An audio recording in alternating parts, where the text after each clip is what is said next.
السلام عليكم ورحمة الله وبركاته. إن الحمد لله نحمده ونستعينه ونستغفره ونعوذ بالله من شرور أنفسنا ومن سيئات أعمالنا. من يهده الله فلا مضل له ومن يضلل فلا هادي له. وأشهد أن لا إله إلا الله وحده لا شريك له. وأشهد أن محمدا عبده ورسوله أرسله بالهدى ودين الحق ليظهره على الدين كله ولو كره المشركون. اللهم صل على محمد وعلى آل محمد كما صليت على إبراهيم وعلى آل إبراهيم إنك حميد مجيد. اللهم بارك على محمد وعلى آل محمد كما باركت على إبراهيم وعلى آل إبراهيم إنك حميد مجيد. أما بعد فإن خير الحديث كتاب الله وخير الحديث حديث محمد صلى الله عليه وسلم وشر الأمور محدثاتها وكل محدثة بدعة وكل بدعة ضلالة وكل ضلالة في النار. أعوذ بالله من الشيطان الرجيم. يا أيها الذين آمنوا اتقوا الله حق تقاته ولا تموتن إلا وأنتم مسلمون. بسم الله الرحمن الرحيم. يا أيها الذين آمنوا اتقوا الله وقولوا قولا سديدا يصلح لكم أعمالكم ويغفر لكم ذنوبكم ومن يطع الله ورسوله فقد فاز فوزا عظيما. ഏറെ സ്നേഹവും ആദരവും നിറഞ്ഞ സഹോദരിമാരെ, സഹോദരന്മാരെ, പരിശുദ്ധമായ റമദാനിൽ അള്ളാഹുവോട് ഇബാദത്തുകൾ ചെയ്തുകൊണ്ട് അവന്റെ സാമീപ്യം, അവനിലേക്ക് അടുക്കുവാൻ ആഗ്രഹിക്കുന്ന മനസ്സകങ്ങൾക്ക് അവരുടെ ഈമാൻ വർദ്ധിക്കാനും ഇസ്ലാമിക ജീവിതം, സംസ്കാരം ബോധ്യപ്പെടാനും വേണ്ടി നാം സംഘടിപ്പിക്കുന്ന മത പഠന ക്ലാസ്സുകളിൽപ്പെട്ട ഒരു ക്ലാസ്സിലാണ് നമ്മൾ നിൽക്കുന്നത്. ഏറ്റവും ജീവിതത്തിൽ വളരെ ഗൗരവത്തോടുകൂടി, വളരെ പ്രാധാന്യത്തോടുകൂടി കാണേണ്ട ഒരു വിഷയമാണ് നമുക്ക് ഇന്ന് ചർച്ച ചെയ്യാനുള്ളത്. ബന്ധങ്ങൾ, കുടുംബങ്ങൾ, കുടുംബ ബന്ധങ്ങളുടെ മഹത്വവും അതിൻ്റെ ശ്രേഷ്ഠതയും, അതുകൊണ്ട് ഒരു മുസ്ലിമിന് ലഭിക്കുന്ന അനുഗ്രഹങ്ങളും അതുകൊണ്ട് ഒരു മുസ്ലിമിന് ലഭിക്കുന്ന ആനന്ദങ്ങളെ കുറിച്ചുമാണ് നമുക്ക് ചർച്ച ചെയ്യാനുള്ളത്. ഈ ബന്ധങ്ങൾക്ക് വിള്ളലുണ്ടായാൽ, ഈ ബന്ധങ്ങൾക്ക് അകൽച്ചകൾ ഉണ്ടായാൽ, ഈ ബന്ധങ്ങൾക്ക് വിടവുകൾ ഉണ്ടായാൽ എത്രത്തോളം അപകടമാണ് പരലോകത്ത് നാം നേരിടേണ്ടി വരിക. മരണത്തിന് മുമ്പ് തന്നെ ദുനിയാവിലെ ജീവിതത്തിൽ നാം നേരിടുന്ന അസ്വസ്ഥതകൾ എത്രത്തോളമാണ് എന്നതിനെ കുറിച്ചൊക്കെ അല്പം സംസാരിക്കാനാണ് ഞാൻ ഉദ്ദേശിക്കുന്നത്. നല്ല ഒരു മനോഹരമായ ഒരു ചിത്രം, ദിവസങ്ങളോളം സമയമെടുത്ത് ചിന്തിച്ച് ആലോചിച്ച് പേന കൊണ്ടും പെൻസില് കൊണ്ടും കളർ കൊണ്ടും നാം വരച്ചു മനോഹരമാക്കിയ ഒരു ചിത്രം, ദിവസങ്ങളെടുത്ത് നമ്മൾ വരച്ച ഒരു ചിത്രം, അത് കീറിക്കളയാൻ നിമിഷ നേരം മതി. നിമിഷ നേരം മതി. നമ്മളുടെ ഭാവനയിൽ നമ്മൾ ആലോചിച്ച്, നമ്മൾ ചിന്തിച്ച്, നമ്മളുടെ സമയം ചിലവഴിച്ച് നമ്മൾ വരച്ചുണ്ടാക്കിയ ഒരു മനോഹരമായ ഒരു ചിത്രം അത് നശിപ്പിച്ചു കളയാൻ, കീറിക്കളയാൻ സെക്കൻഡുകൾ മതി. എന്നാൽ ആ കീറിക്കളഞ്ഞ ആ ചിത്രത്തെ വീണ്ടും യോജിപ്പിച്ചെടുക്കുക എന്നുള്ളത് വലിയ പ്രയാസമുള്ള കാര്യമാണ്. ഇനി അത് നമ്മൾ യോജിപ്പിച്ചാൽ തന്നെ ആദ്യത്തെ ഭംഗിയോ ആദ്യത്തെ ആനന്ദമോ അതിലേക്ക് നോക്കിയാൽ നമുക്ക് കാണുക സാധ്യവുമല്ല. പ്രിയപ്പെട്ടവരെ, കാലങ്ങളുടെ, ദിവസങ്ങളുടെ പരിശ്രമങ്ങൾ കൊണ്ട്, സംസാരത്തിലൂടെ, ഇടപെടലിലൂടെ, യാത്രകളിലൂടെ, സന്ദർശനങ്ങളിലൂടെ നാം ഉണ്ടാക്കിയ ഒരുപാട് ബന്ധങ്ങൾ നമുക്കുണ്ട്. ആദർശ ബന്ധമുണ്ട്, സാഹോദര്യ ബന്ധമുണ്ട്, വിവാഹ ബന്ധമുണ്ട്. അതിൽപ്പെട്ടതാണ് കുടുംബ ബന്ധം എന്ന് പറയുന്നത്. സിലത്തുർ റഹിം. അല്ലാഹുവിന്റെ പ്രവാചകൻ സ്വല്ലല്ലാഹു അലൈഹി വസല്ലം പറഞ്ഞു, മൻ കാന യുഅ്മിനു ബില്ലാഹി വൽ യൗമിൽ ആഖിർ. അല്ലാഹുവിൽ നിങ്ങൾക്ക് വിശ്വാസമുണ്ടോ, പരലോകമുണ്ട് എന്ന് നിങ്ങൾക്ക് ഉറപ്പുണ്ടോ എങ്കിൽ ഫൽയസിൽ റഹ്മ, അവൻ കുടുംബബന്ധം ചേർത്തുകൊള്ളട്ടെ എന്നതാണ്. എന്താണ് കാരണം? മഹാനായ പ്രവാചകൻ സല്ലല്ലാഹു അലൈഹി വസല്ലം പറഞ്ഞു, നിങ്ങൾക്ക് അള്ളാഹു ഉണ്ട് എന്ന ബോധ്യം നിങ്ങൾക്കുണ്ടോ? മരണത്തിന് ശേഷം ഒരു ജീവിതമുണ്ട് എന്നുള്ള ഉറപ്പുണ്ടോ? ആ ഉറപ്പ് കൊണ്ടല്ലേ പ്രിയപ്പെട്ടവരെ നാം ഇന്ന് പള്ളിയിൽ നമസ്കരിക്കാൻ വന്നത്. ആ ഉറപ്പുണ്ടായത് കൊണ്ടല്ലേ നമ്മൾ നോമ്പുകാരായത്. ആ ഉറപ്പുണ്ടായത് കൊണ്ടല്ലേ നമ്മുടെ പണത്തിൽ നിന്ന് ഒരു വിഹിതം പാവപ്പെട്ടവന്, മിസ്കീനിനെയും ഫക്കീറിനെയും കണ്ടെത്തി നാം കൊടുക്കുന്ന 8 അവകാശികൾക്ക് കണ്ടെത്തി കൊടുക്കുന്ന സക്കാത്ത് കൊടുക്കുന്നത് എന്തുകൊണ്ടാ? പരലോകമുണ്ട് എന്ന ഉറച്ച ബോധ്യം ഉണ്ടായത് കൊണ്ടാണ്.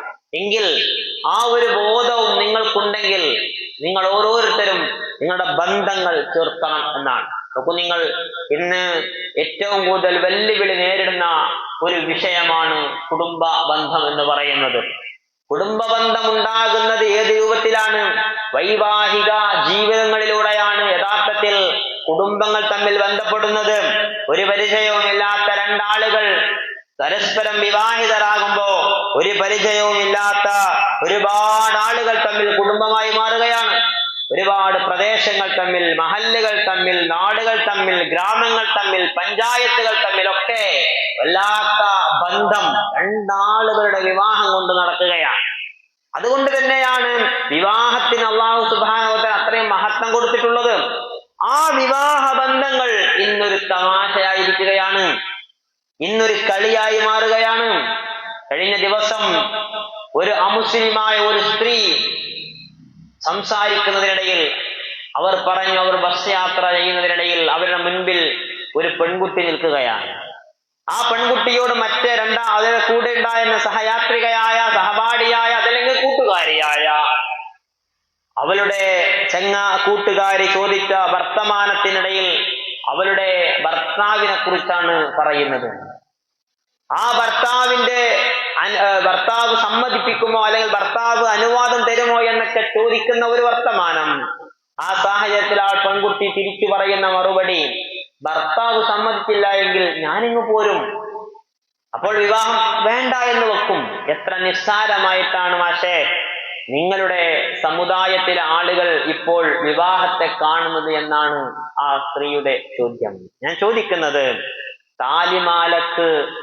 താലിമാലക്ക് വളരെ മഹത്വം കാണുന്നവരാണ് നമ്മളുടെ സഹോദരന്മാരായ ഇതര സമുദായക്കാരായ ആളുകൾ. അത് അയച്ചു വെക്കാൻ പോലും മടിക്കുന്നവരാണ്. അവിടെയാണ് നമ്മൾ മഹറിന്റെ പ്രാധാന്യമോ, മഹറിന്റെ വിലയോ, കെട്ടിയ ഭർത്താവിന്റെ മൂല്യമോ വിലയോ അറിയാതെ സംസാരിക്കുന്ന ആളുകൾ. കെട്ടിക്കൊടുന്ന പെൺകുട്ടിയുടെ മഹത്വവും അവളുടെ ആഗ്രഹങ്ങളും അവളുടെ മോഹങ്ങളും തിരിച്ചറിയാതെ അവിഹിത ബന്ധങ്ങളിലേക്ക് പോകുന്ന ചെറുപ്പക്കാരുടെ എണ്ണം വർദ്ധിച്ചുകൊണ്ടിരിക്കുകയാണ്. കോടതി വരാന്തകളിൽ ഇന്ന് ഏറ്റവും കൂടുതൽ വിവാഹമോചന കേസുകൾ, ഡൈവേഴ്സായ കേസുകൾ കാണുന്നത് മുസ്ലിം സമൂഹത്തിലാണ് എന്നാണ് ചർച്ചകൾ എന്ന് പറയുന്നത്. കല്യാണം കഴിഞ്ഞ് 2 മാസം ആകുമ്പോഴത്തേക്ക് ഞാൻ വിചാരിച്ച മാറ്റ പെൺകുട്ടിയൊന്നല്ല അവള്, ഞാൻ വിചാരിച്ച മാറ്റ രൂപമൊന്നുമല്ല, ഞാൻ വിചാരിച്ച സൗന്ദര്യമൊന്നുമില്ല, അതുകൊണ്ട് എനിക്ക് ഇനി വിവാഹം വേണ്ട. വെട്ടിക്കൊടുന്ന പെണ്ണ് കറുത്തതിന്റെ പേരിൽ, ആ പെൺകുട്ടി ഒറ്റപ്പെടുത്തിയതിന്റെ പേരിലാണ് പ്രിയപ്പെട്ടവരെ മാസങ്ങൾക്ക് മുമ്പ് ഒരു പാവപ്പെട്ട പെൺകുട്ടി കയറിൽ തൂങ്ങി തന്റെ ജീവിതം അവസാനിച്ചത് ഞാൻ നിങ്ങളും വായിച്ചതാണ്. നോക്കൂ നിങ്ങൾ, എന്താണ് നമ്മുടെ നാടിന്റെ അവസ്ഥ? എവിടേക്കാണ് നമ്മുടെ നാടിന്റെ അവസ്ഥ?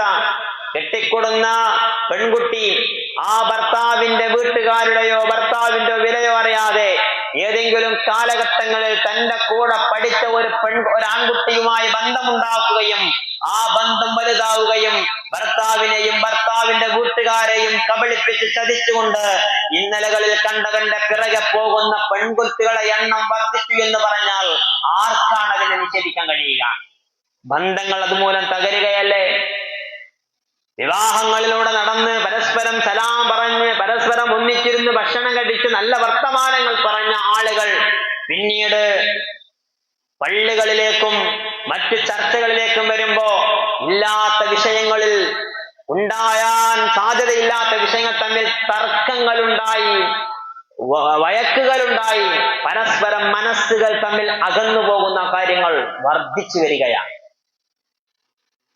നോക്കൂ നിങ്ങൾ, ഒരാളൊരു വിഷയം പറയുമ്പോ ഇവർക്കും പറയാണ്ടാവും അതുപോലെ വിഷയം, ഇവര് പറയുമ്പോ അതിന് ആരോപണം ഇവരുണ്ടാവും, അതിന്റെ പ്രത്യാരോപണം ഇവരുണ്ടാവും. അങ്ങനെ ആകെപ്പാടെ പ്രശ്നങ്ങളായി അടിപിടി ഒറ്റപ്പാടും ബഹളവുമായി എത്ര മനസ്സുകൾ തമ്മിൽ അകന്നു പോകുന്നു. അതൊരു ഭാഗത്ത് നിൽക്കട്ടെ. രണ്ടാമത്തെ ഒരു ഭാഗം ബന്ധമെന്ന് പറയുമ്പോ, കുടുംബ ബന്ധമെന്ന് പറയുമ്പോ ബാപ്പാനെയും ഉമ്മാനെയും തിരിച്ചറിയാൻ കഴിയാത്ത മക്കൾ വളരുകയാണ്. ഏതെങ്കിലും രൂപത്തിലുള്ള വസ്ത്രം ധരിക്കരുത്, ഇന്ന രൂപത്തിൽ ജീവിക്കണം, ഇന്ന രൂപത്തിലേ പാടുള്ളൂ എന്ന് ഒരു മകളോടും മകനോടും ഈ ലോകത്ത് പറയാൻ അവകാശമുണ്ടെങ്കിൽ അത് അവർക്ക് ജന്മം നൽകാൻ കാരണക്കാരായ മാതാപിതാക്കളാണ്. ഇന്നലെയോ ഇന്നോ എന്റെ മകൾ വലുതാകുന്നുണ്ടോ മകൻ വലുതാകുന്നുണ്ടോ എന്ന് വളരെ സശ്രദ്ധം സൂക്ഷ്മതയോടുകൂടി വളർത്തിയ മാതാപിതാക്കൾക്ക് അതിന് അവകാശമില്ല എന്ന് പറഞ്ഞുകൊണ്ടിരിക്കുന്ന ഒരു കാലഘട്ടത്തിലാണ് ഞാൻ നിങ്ങൾ ജീവിക്കുന്നത്. താനൂര് എന്ന് പറയുന്ന പ്രദേശത്ത് നിന്നാണ് 2 പെൺകുട്ടികൾ മുടിവെട്ടാൻ മുംബൈയിലേക്ക് പോയത്. നിങ്ങൾ കേട്ട ചരിത്രമാണത്. അതിന്റെ പിറകിൽ എന്തൊക്കെ ഉണ്ട് എന്നുള്ളത് ഇപ്പോഴും ചർച്ച ചെയ്തുകൊണ്ടിരിക്കുകയാണ്, അന്വേഷണം നടന്നുകൊണ്ടിരിക്കുകയാണ്. ഏതായിരുന്നാലും ആ പെൺകുട്ടികൾ പറഞ്ഞൊരു വർത്തമാനം വല്ലാതെ വേദനിപ്പിച്ചു. പോലീസ് അന്വേഷകരായ സർക്കാരിന്റെ ഉദ്യോഗസ്ഥരോട് ആ പെൺകുട്ടികൾ പറഞ്ഞത് ഞങ്ങൾക്ക് ഞങ്ങളുടെ വീട്ടിലേക്ക് പോകാൻ താല്പര്യമില്ല എന്നാണ്. എന്തേ കാരണം? നാളെയും 2 ദിവസമൊക്കെ ഒരു നല്ല പോലെ ഞങ്ങളോട് പെരുമാറും, 3-ാമത്തെ ദിവസം ഓരോ ശരിക്കുള്ള സ്വഭാവം പുറത്തേക്ക് വരുന്നതാണ്.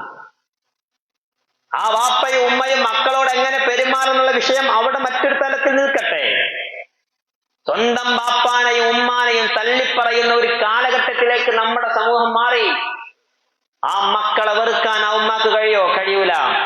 ലോകത്തൊരു മകൾക്കും ഒരു ഉമ്മാക്കും മക്കളെ തകർത്ത് കളയാൻ, പരാജയപ്പെട്ടു എന്ന് പറയാൻ, എന്റെ മകൻ അക്രമിയാണെന്ന് പറയാൻ ഒരു ഉമ്മാന്റെ മനസ്സും സമ്മതിക്കുകയില്ല എന്നതിന്റെ ഏറ്റവും വലിയ ജീവിച്ചിരുന്ന തെളിവല്ലേ ഒരു ചെറുപ്പക്കാരൻ തന്റെ വീട്ടിൽ 5 പേരെ അടിച്ചു കൊന്നപ്പോ സ്വന്തം ഉമ്മാന്റെ തലക്ക് ഹാമര കൊണ്ട് അടിച്ചു മുറിവേറ്റ് ഹോസ്പിറ്റലിൽ കിടക്കുന്ന ഉമ്മയോട് ഉദ്യോഗസ്ഥരായ പോലീസ് ഉദ്യോഗസ്ഥർ ചോദിച്ചപ്പോൾ ആ ഉമ്മ പറഞ്ഞ മറുപടി എന്താ? ഞാൻ കട്ടിലിൽ നിന്ന് വീണതാണെന്നാ. എന്റെ മകൻ എന്നെ തച്ചതാന്ന് പറയാൻ ആ ഉമ്മാക്ക് കഴിയാഞ്ഞിട്ടാ. പ്രിയപ്പെട്ടവരെ, അങ്ങനെ മക്കൾക്ക് വേണ്ടി ജീവിക്കുന്ന മാതാപിതാക്കൾ ഒരു ഭാഗത്ത്, മക്കൾക്ക് ജീവിതത്തിന്റെ എല്ലാ കാര്യങ്ങളും മാറ്റിവെച്ച് സമർപ്പിച്ച പിതാക്കൾ ഒരു ഭാഗത്ത്. അങ്ങനെയുള്ളൊരു കാലഘട്ടം ഞാനും നിങ്ങളും മനസ്സിലാക്കണം. ആരാണ് ഉമ്മ, ആരാണ് ഉപ്പ, ആരാണ് ഭാര്യ, ആരാണ് ഭർത്താവ്, ആരാണ് മക്കൾ എന്നുള്ള ആ ഒരു ബന്ധവും ആ മൂല്യവും തിരിച്ചറിയാനുള്ള ആ കാര്യങ്ങൾ മറന്നുപോയി. സ്വന്തം താല്പര്യത്തിലേക്ക് മാറി, സ്വന്തം കാര്യങ്ങളിലേക്ക് ആളുകൾ മാറി. ചെറുപ്പക്കാർ അവരുടേതായ നൈമിഷികമായ സുഖത്തിന്റെ ലഹരിയുടെ പിറകിൽ പോകുമ്പോ ഉമ്മാനെയും പെങ്ങളെയും തിരിച്ചറിയാൻ കഴിയാതെ മാറി. സ്വന്തം മകന്റെ മകൾ എന്റെ മകളാണെന്ന് തിരിച്ചറിയാൻ കഴിയാത്ത അമ്മോശന്മാർ, അമ്മായിയപ്പന്മാർ ഇന്ന് ജീവിച്ചിരിക്കുന്ന വീടുകളുണ്ട്. 10 വയസ്സ് പ്രായമായ ഒരു പെൺകുട്ടിക്ക് തന്റെ ഉപ്പ വീട്ടിലുണ്ടെങ്കിൽ ഒറ്റക്ക് നിൽക്കാൻ പേടിയുണ്ട് എങ്കിൽ, പ്രിയപ്പെട്ടവരെ, എന്താണ് നമ്മുടെ നാടിലെ ബന്ധങ്ങൾക്ക് സംഭവിച്ചുകൊണ്ടിരിക്കുന്നത്? തിരിച്ചറിയണം നമ്മൾ. അവിടെയാണ് എന്റെ ഉമ്മാനോടുള്ള ബന്ധം എങ്ങനെയാ, എന്റെ പെങ്ങളോടുള്ള ബന്ധം എങ്ങനെയാ, എന്റെ ഉപ്പാനോടുള്ള ബന്ധം എങ്ങനെയാ, എന്റെ വാപ്പാനോട്, എന്റെ ഭർത്താവിനോട്, എന്റെ ഭാര്യയോട്, എന്റെ മക്കളോട്, എന്റെ അയൽവാസിയോട്, എന്റെ കുടുംബങ്ങൾ, എന്റെ അമ്മായിയപ്പൻ, എന്റെ അമ്മായിയമ്മ, അതുപോലെ തന്നെ എന്റെ മൂത്താപ്പാന്റെ മകൻ, എന്റെ മൂത്താപ്പ, അങ്ങനെയൊക്കെയുള്ള ബന്ധങ്ങളുണ്ട്. ആ ബന്ധങ്ങളോടൊക്കെ എങ്ങനെയാണ് നമ്മൾ മുറിവേൽക്കാതെ വിള്ളലുണ്ടാകാതെ സൂക്ഷിക്കേണ്ടത് എന്ന് ശരിക്ക് ചിന്തിക്കണം, ആലോചിക്കണം. നമ്മൾ ആ അവസ്ഥകൾ ഇന്ന് മാറിക്കൊണ്ടിരിക്കുക. ബാപ്പാനെ കൊല്ലാൻ മടിയില്ലാത്ത മക്കൾ വളരുന്നു. സ്വത്തിന്റെ വിഷയത്തിൽ ഉമ്മാനോട് തെറ്റി നിൽക്കുന്ന മക്കൾ. എന്തേ കാരണം? ഉമ്മാന്റെ പറമ്പ് വിറ്റപ്പോ അല്ലെങ്കിൽ ഉമ്മാന്റെ കയ്യിലുള്ളൊരു വള വിറ്റപ്പോ അത് മൂത്തോൻക്ക് കൂടുതൽ കൊടുത്തതിന്റെ പേരിൽ രണ്ടാമത്തോന് തെറ്റിപ്പോകുന്ന അവസ്ഥ. രണ്ടാമത്തോൻക്ക് കൂടുതൽ കൊടുത്തപ്പോ മൂന്നാമത്തെ മകൾ പിന്നെ വീട്ടിലേക്ക് വരൂല എന്ന് പറഞ്ഞ അവസ്ഥ. തന്റെ പറമ്പിലുള്ള ഒരു കൊള്ളി തന്റെ അനിയന്റെ പറമ്പെന്ന് കുറച്ചങ്ങോട്ട് കയറ്റി കുത്തിയാൽ അവിടെ അനിയനും ജ്യേഷ്ഠനും തമ്മിൽ തർക്കമാകുന്നു, വീട്ടുകാർ തമ്മിൽ തെറ്റുന്നു, കണ്ടാൽ മിണ്ടാതെയാകുന്നു, കളിക്കാൻ കുട്ടികളോട് പോകണ്ടെന്ന് പറയുന്നു. എന്തെല്ലാം രൂപത്തിലാ പ്രിയപ്പെട്ടവരെ നമ്മുടെ മനസ്സുകൾ തമ്മിൽ അകന്നുകൊണ്ടിരിക്കുന്നത്. ആ മനസ്സുകൾ അകന്നുകൊണ്ടുള്ള ആളുകൾ 5 നേരം പള്ളിയിൽ 1-ാമത്തെ സ്വപ്പിൽ നെഞ്ചിൽ കൈവെച്ച് നമസ്കരിച്ചിട്ട് എന്ത് കാര്യമാണുള്ളത്? എന്ത് നേട്ടമാണുള്ളത്? ഞാൻ പറയട്ടെ, അള്ളാഹുവിന്റെ പ്രവാചകൻ സല്ലല്ലാഹു അലൈഹി വസല്ലമയുടെ പ്രിയപ്പെട്ട കാര്യമാണ് ഇബ്നു മസ്ഊദ് റളിയല്ലാഹു അൻഹു. ഇബ്നു മസ്ഊദ് റളിയല്ലാഹു അൻഹു മദീനത്തെ പള്ളിയിൽ അള്ളാഹുവിന്റെ പ്രവാചകന്റെ മിഹ്റാബിൽ കയറി നിന്നുകൊണ്ട് ക്ലാസ് എടുക്കുകയാണ്. ക്ലാസ് എടുത്തുകൊണ്ടിരിക്കുന്ന സമയത്ത് ക്ലാസ്സിനിൽ ഇബ്നു മസ്ഊദ് കരയാൻ തുടങ്ങി.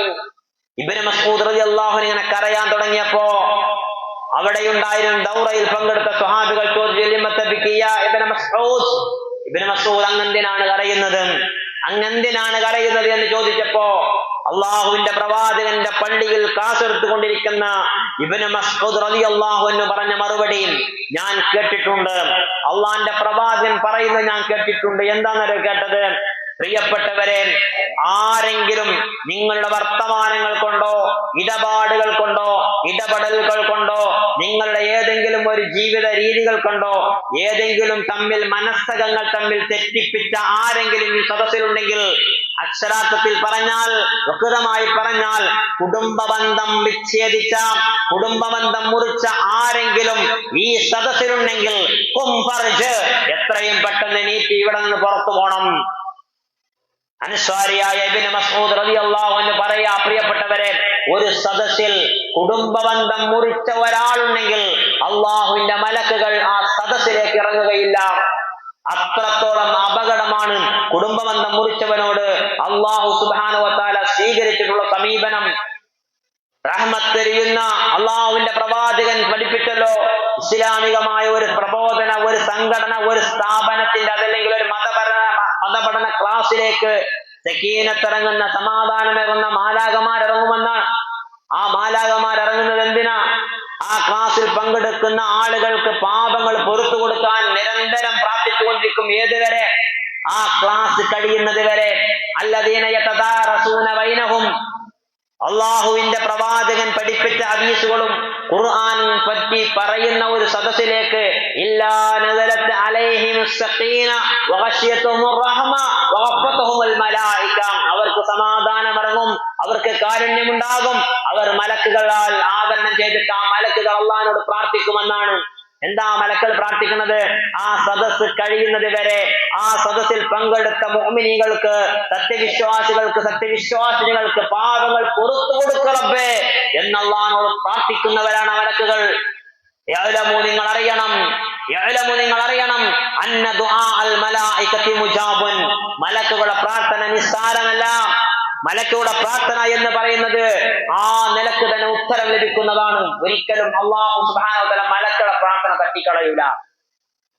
മനുഷ്യന്റെ പ്രാർത്ഥന അള്ളാഹു തട്ടിക്കളയും, എന്നാൽ മലക്കിന്റെ പ്രാർത്ഥന അള്ളാഹു തട്ടിക്കളയൂല. അങ്ങനെയുള്ള മലക്കുകൾ ഇറങ്ങൂല ഒരു സദസ്സിലേക്ക്. മൻ, ആരാണ്?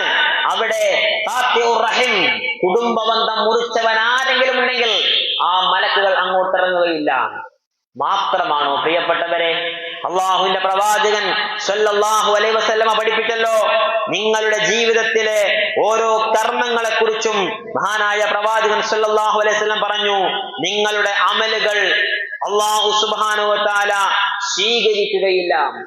ഓരോ ആഴ്ചകളിലും തിങ്കൾ, വ്യാഴം ദിവസങ്ങളിൽ ആഴ്ചകൾ നമ്മൾ ചെയ്ത കർമ്മങ്ങൾ അള്ളാഹുലേക്ക് ഉയർത്തും. പക്ഷേ കുടുംബബന്ധം മുറിച്ചവനാണെങ്കിൽ എങ്ങനെ കുടുംബബന്ധം മുറിച്ചവൻ? നമ്മൾ കാരണം ഉമ്മയും ഉപ്പയും തമ്മിൽ തെറ്റിയിട്ടുണ്ടെങ്കിൽ, നമ്മൾ കാരണം ബാപ്പയും മകനും തെറ്റിയിട്ടുണ്ടെങ്കിൽ, നമ്മൾ കാരണം ഉമ്മയും മകളും വഴക്കുകൂടി മിണ്ടാതിരിക്കുന്നുണ്ടെങ്കിൽ, തെറ്റിയിട്ടുണ്ടെങ്കിൽ, നമ്മൾ കാരണം ഏതെങ്കിലും ഭാര്യയും ഭർത്താവും തെറ്റിയിട്ടുണ്ടെങ്കിൽ, നമ്മൾ കാരണം ഏതെങ്കിലും ബാപ്പയും മകനും തെറ്റിയിട്ടുണ്ടെങ്കിൽ, നമ്മൾ കാരണം ഏതെങ്കിലും രണ്ട് മനസ്സകങ്ങൾ തമ്മിൽ അകന്നു നിൽക്കുന്നുവെങ്കിൽ, പ്രിയപ്പെട്ടവരെ ലാ തുഫ്തഹു അബ്വാബുസ് സമാ, അവർക്ക് ആകാശത്തിന്റെ കവാടം അല്ലാഹു തുറന്നു കൊടുക്കുകയില്ല, അവരുടെ കർമ്മങ്ങൾ അല്ലാഹുവിലേക്ക് ഉയർത്തുകയില്ല. ലാ യദ്ഖുലുൽ ജന്നത ഖാതിഉർ റഹിം സഅല റസൂലുള്ളാഹി സ്വല്ലല്ലാഹു അലൈഹി വസല്ലം പറയുന്നു, ലാ യദ്ഖുലുൽ ജന്നത ഖാതിഉർ റഹിം, കുടുംബബന്ധം മുറിച്ചവൻ സ്വർഗത്തിൽ പ്രവേശിക്കുകയില്ല. അപകടം ഞാൻ നിങ്ങൾ മനസ്സിലാക്കണം. അതുകൊണ്ട് തന്നെ പ്രിയപ്പെട്ടവരെ, നമ്മൾ കുടുംബബന്ധം ചേർക്കുന്നവരാകണം. പലപ്പോഴും പല ആളുകളും പറയാറുണ്ട്, ഞാൻ മരിച്ചാലും കൂടി എന്റെ മയ്യത്ത് കാണാൻ വരണ്ട, ഓ മരിച്ചാലും കൂടി ഞാൻ പോവൂല. നോക്കൂ നിങ്ങൾ, എത്ര വാശിയിലാണ് നമ്മൾ പറയാറുള്ളത്. ആരാ മരിക്കുക നമുക്ക് ആദ്യം അറിയില്ല. നമ്മൾ പറയും, ഓ മരിച്ചാലും കൂടി ഞാൻ പോവില്ല എന്നൊക്കെ. എന്തിന്റെ പേരിലാണ്? വാശിയാണ്, വിദ്വേഷമാണ്, പകയാണ്. എന്തിന്റെ പേരിലാ പ്രിയപ്പെട്ടവരെ? ഞാൻ നേരത്തെ സൂചിപ്പിച്ചല്ലോ, ഉമ്മാന്റെ കയ്യിലെ ഒരു വള പണയം വെക്കാൻ കിട്ടാത്തതിന്റെ പേരിലാ മോള് തെറ്റുന്നത്. വീട് പണിക്ക് ബാപ്പാന്റെ ഒക്കെ നീ നിലക്കുള്ള പൈസ എനിക്ക് തന്നീരാ, മറ്റോർക്ക് കൊടുത്തു. അതിന്റെ പേരിലാ മോന് ബാപ്പാനെ തെറ്റിയത്. നോക്കൂ നിങ്ങൾ, എത്ര അപകടമാണ്. ഓണ്ടെങ്കിൽ ഞാൻ ആ കല്യാണത്തിന് വരൂല, മോനെ നാളെ ഇഫ്താറിന്റെ വരോ? ഇല്ല. മറ്റോണ്ടോ? ഓള് വരുന്നില്ലേ? എന്നാ ഞാൻ വരൂല. ഇങ്ങനെ പരസ്പരം അകന്ന് തെറ്റി നിൽക്കാണ്. വാശി, അസൂയ, വൈരാഗ്യം, പക, ഇങ്ങനെ നിലക്ക് പരസ്പരം നമ്മൾ മനസ്സുകൾ തമ്മിൽ അകന്നുപോയി.